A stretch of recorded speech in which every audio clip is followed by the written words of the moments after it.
Ordinarily, I start off by previewing the main characters and alluding to the story prior to the opening theme. This video is a little different. I have to start with a disclaimer. In March of 2002, the Computer Chronicles aired its final episode. Stuart Chaffee, the creator and longtime producer and host of the show, made available the source material used in this video because he thought that's what Gary Kildall would have wanted. All recorded episodes of the show are available for viewing on the Internet Archives at archives.org. Gary Kildall was the first sponsor and longtime co-host of the show. In the spirit of the generosity and dedication shown by both Stuart and Gary, this show will not be monetized in any way. And I hope many other YouTubers tell their own stories of the Computer Chronicles and the wonderful generosity of Stuart Chaffee and Gary Kildall.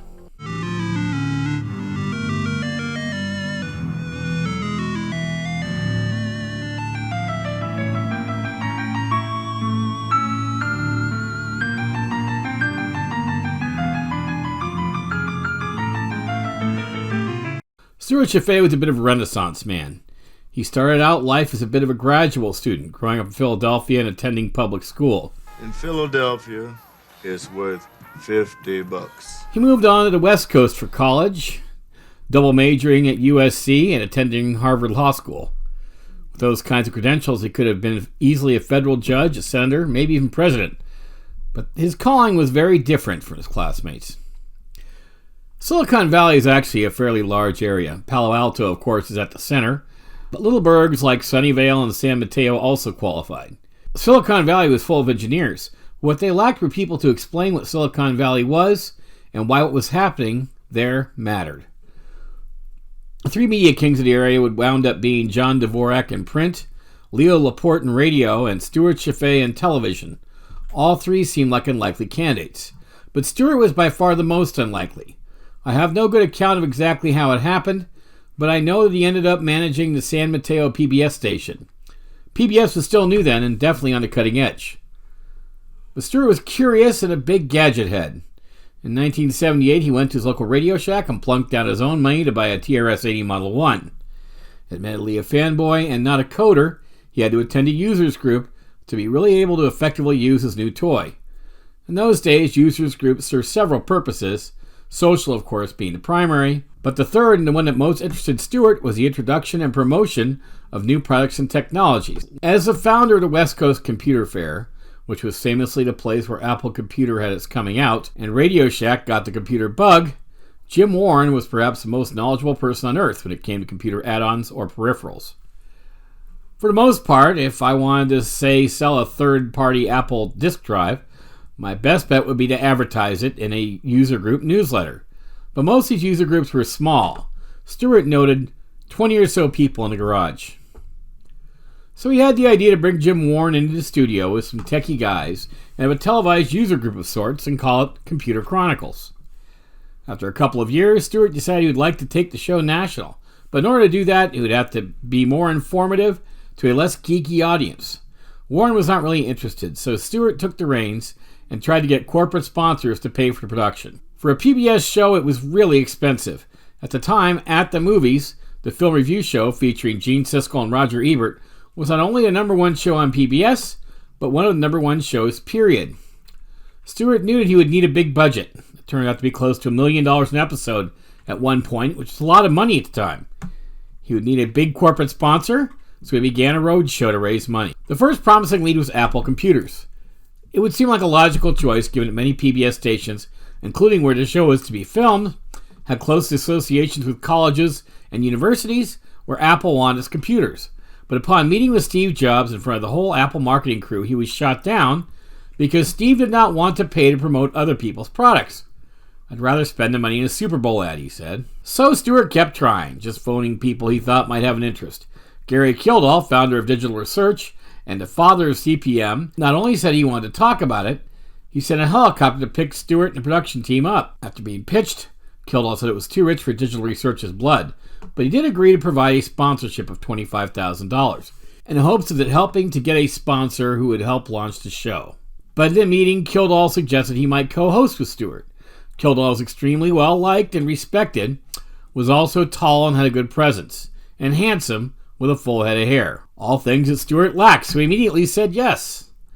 They did get a sponsor, a British software company, and the first episode was produced. The rest of this video will just be the best of Computer Chronicles, so enjoy. In 1987, an entire show was dedicated to the release of the IBM PS2, resulting in this funny With us in the studio now is John cringeworthy Dvorak, review. contributing editor with PC Magazine, and next to John David Bennell, editor-in-chief of PC World Magazine. John, you and David have been commenting on the IBM PC world for well, as long as I can remember. What are your impressions about the introduction of the system, personal system 2? It's the new, what do they call it, the new platform, I guess? It's easy for you to say. Yeah, right.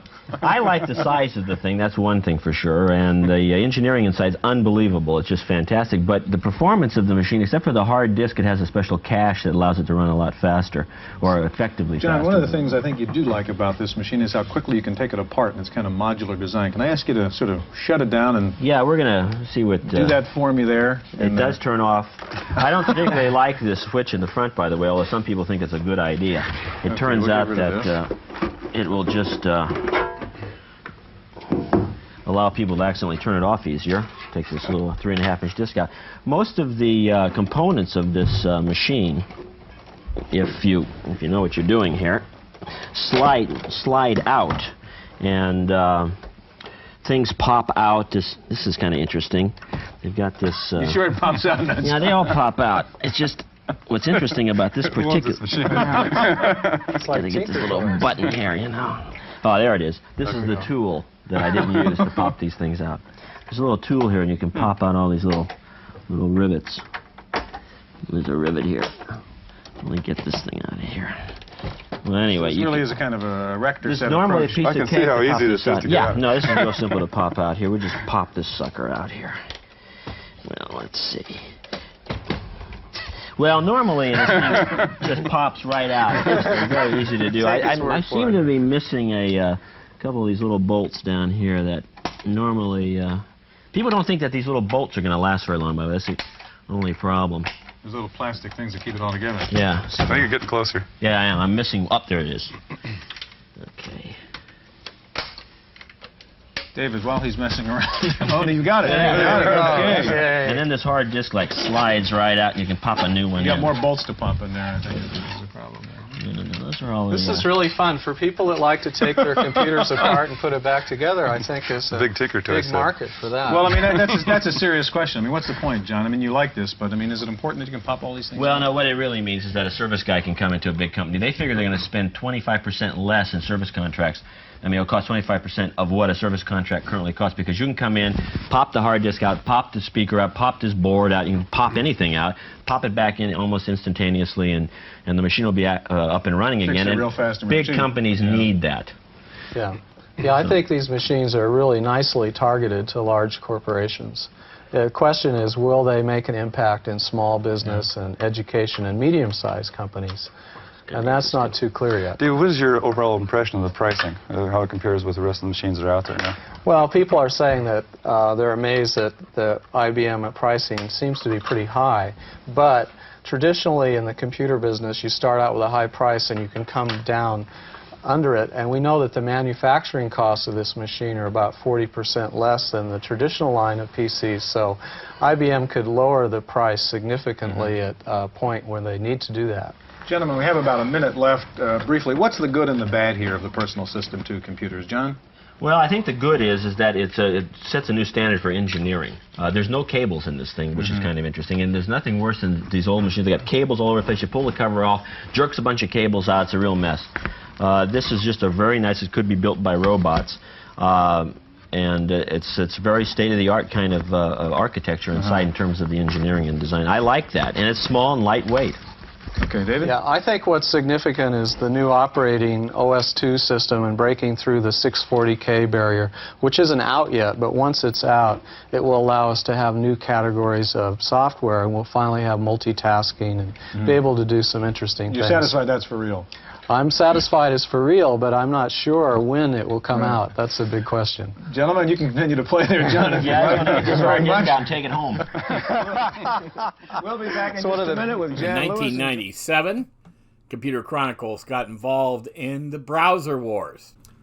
And that begs the question, With this Microsoft Internet Explorer demonstration, would you buy a used car from this man? This is an email program called Outlook Express. You can send web pages to people directly from the internet. So here I'm on a page, and I'm going to click on Send Page. An email message will open up with that web page in it. And there are links in there, and when people get that web page and email, you can connect directly to the net. Okay. And so you can just send this to whoever you want. You got something cool called stationaries here, too? That's right. Stationery allows you to send really rich, interactive mail. So I'm going to click here on a holiday letter. Getting close to Christmas time, you might want to send Christmas cards. Now you can do it in email because we provide that technology.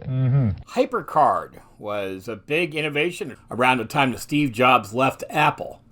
And of course, Stuart Chaffee and Steve Jobs famously didn't like each other. So as soon as he got a chance to feature it on his show, he did.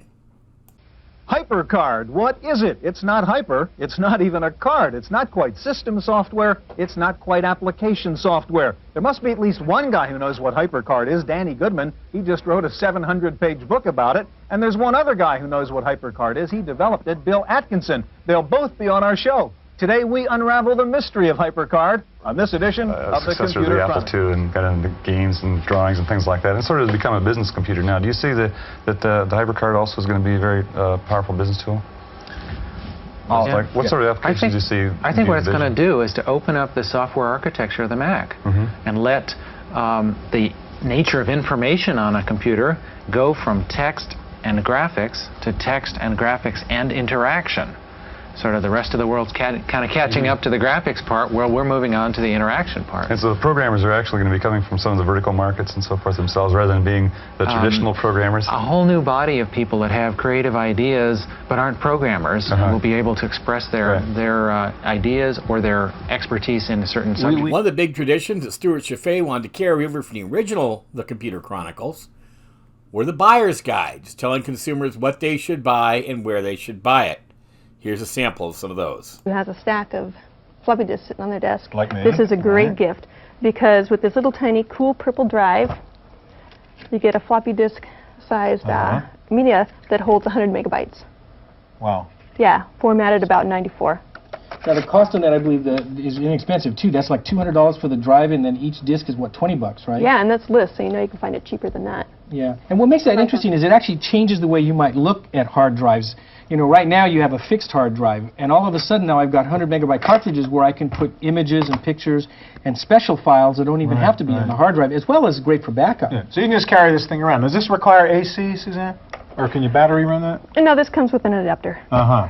Okay, so it's a zip drive. I'm going to turn the keyboard over to Paul to get ready for his demo. I've got Norton Utilities. This has saved my life. An oldie but goodie. It saved my life twice this year. I had corrupted files, and I don't know what I'd have done. I'd have had to spend a month doing system programming. So it isn't perfect, but I have to say that it was awfully helpful to me. Now, George, you know, I'm a record collector. Yes. And I have this monster database. I have this monster database, 12 megabytes, and it was corrupted. And I got to go in and fix it with this thing. Otherwise, I would have been I would still be at the keyboard trying to program assembly language to go in and get that file. Games that should never come out. Are you here with it, Jan? I am, yeah. SimCity basically lets you create your own cities and run your own cities. And you have all the dynamics that you would normally have in running a city. You have to decide on things like building roads. You have to decide on taxes. If you, let's say, don't maintain your police force or your fire department, you might get voted out of office. Mayor simulation. It's a mayor simulation to a certain extent, yeah. And then there's various scenarios that are built in, such as natural disasters or things of that nature. You can also create your own cities, create your own scenarios, and therefore other people who have the package can trade cities with each other or trade scenarios with each other. SimCity. SimCity, right. Sounds great. Paul, I can grab the mouse. This is a marvelous game. This is called Shuffle Puck from Broderbund. This game simulates the actual physical experience of playing air hockey. I mean, it's the same thing because the movements of the mouse are the same thing. We're in Shuffle Puck Cafe, and I pick a partner to play, or I'll pick that robot to play. So I just sort of punch on him, and here we are playing Shuffle Puck. Now, this is great. How good is the robot, Stu? The robot, fortunately, is not too good. That's why I picked him. Okay. But he's good enough to score. He just beat me. He's really the dummy. Actually, you can program the robot to play any kind of game. You see the little hand comes in and that's my serve.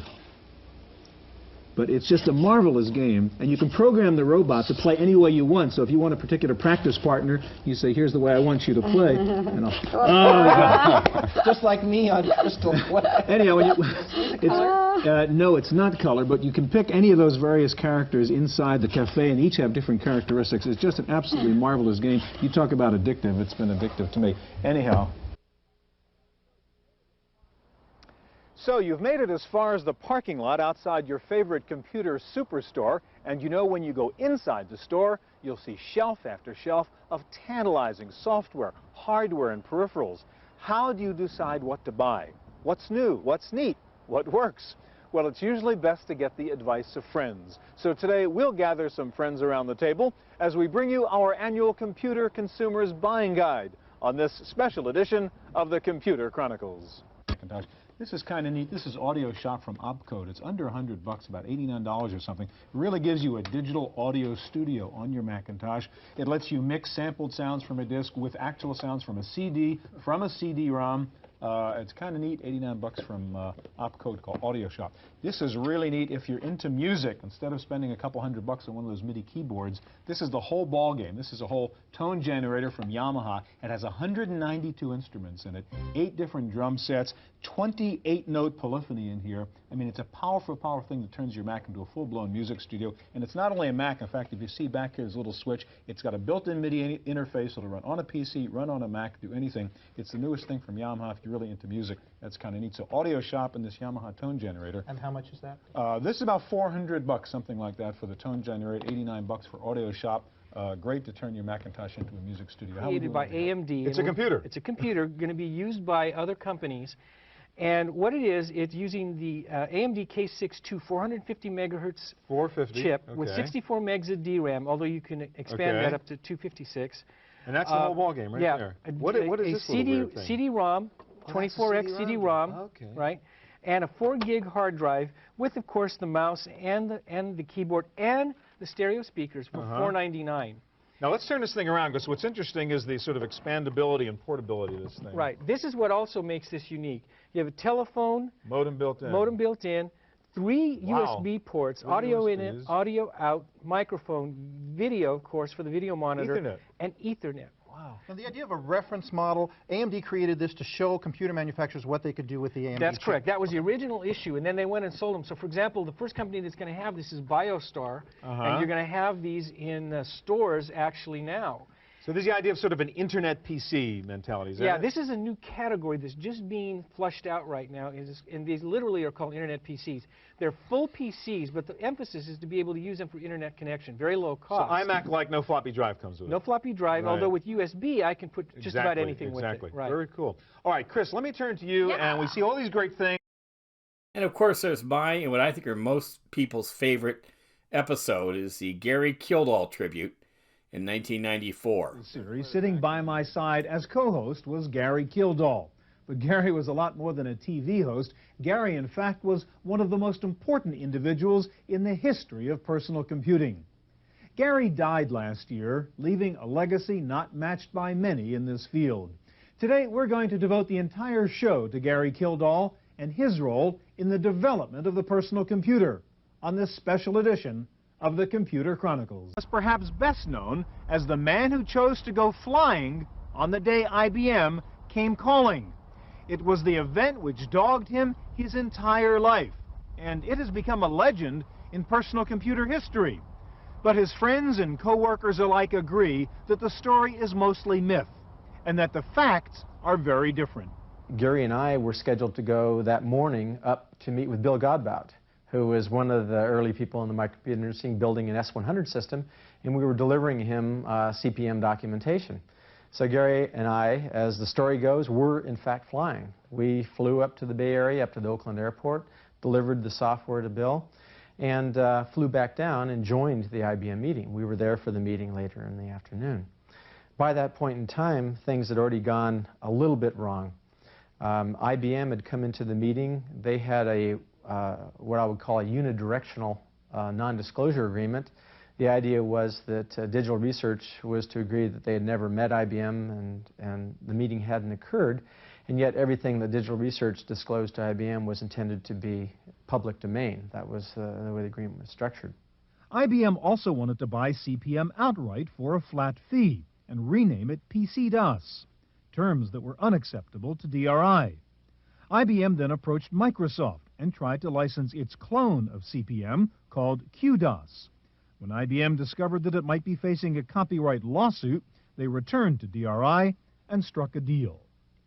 DRI agreed to let IBM sell both CP/M and Microsoft DOS side by side, and to let the market decide which was best. But the deck was stacked. I can only tell you that we were quite shocked to see that the price for PC-DOS was $40 and the price for CP/M 86 was $240. We were given no indication at all whatsoever until it was actually rolled out that they were going to do a 6-to-1 price difference. So in fact, IBM did let the market decide. It was pretty hard to imagine that somebody could justify buying CP/M 86, which had very similar functionality to PC-DOS, when there was a 6-to-1 price difference. Some industry people have pointed to this incident as a turning point in PC history, and the moment that guaranteed the demise of CP/M and the rise of MS-DOS. Others have pointed out that it somehow changed Gary professionally and personally.